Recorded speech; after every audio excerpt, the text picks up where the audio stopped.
బాబు camp 14వ తారీఖున జరగబోయే ఎలక్షన్స్లో మన కుమారి గారిని సర్పంచ్గా నిలబెట్టడం జరిగింది. అత్యంత మెజార్టీ తోటి కుమారి గారిని గెలిపించాలని, అదేవిధంగా వార్డు సభ్యులందరినీ కూడా గెలిపించాలని మేము అందరం కోరుకోవడం జరుగుతుంది.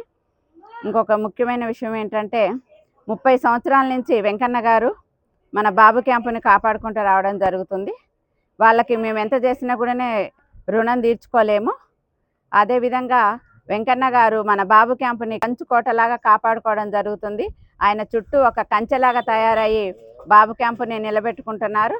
ఈ 30 సంవత్సరాల నుంచి ఆదరిస్తున్న మన బాబు క్యాంపు ప్రజలకి మేము ఎప్పటికీ రుణపడి ఉంటాము. అదేవిధంగా ఇప్పటికీ కూడా ఆదరిస్తున్న మీ అందరికీ మనస్ఫూర్తిగా మరొకసారి ధన్యవాదాలు.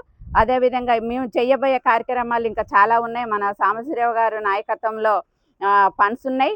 ఖచ్చితంగా అందరికీ ఎవరికి ఇబ్బంది లేకుండా రోడ్డు కానీ ఇటు మన ఫంక్షన్ హాలు ఇవన్నీ కూడా చేసుకోవడం జరుగుతుంది. ఒకప్పుడు బాబు క్యాంపులో కొంచెం చెత్త గిట్లా ఉండేది, కానీ ఇప్పుడు చాలా వరకు శుభ్రం చేసుకుంటున్నాం. ఇంకా ముందు కూడా అలాంటి సమస్యలు ఏం లేకుండా మేము ముందుంటామని మీ అందరికీ తెలియజేసుకుంటూ మరొకసారి బాబు క్యాంపు ప్రజలకి అత్యంత మెజార్టీ తోటి గెలిపియాలని మనస్ఫూర్తిగా కోరుకోవడం జరుగుతుంది.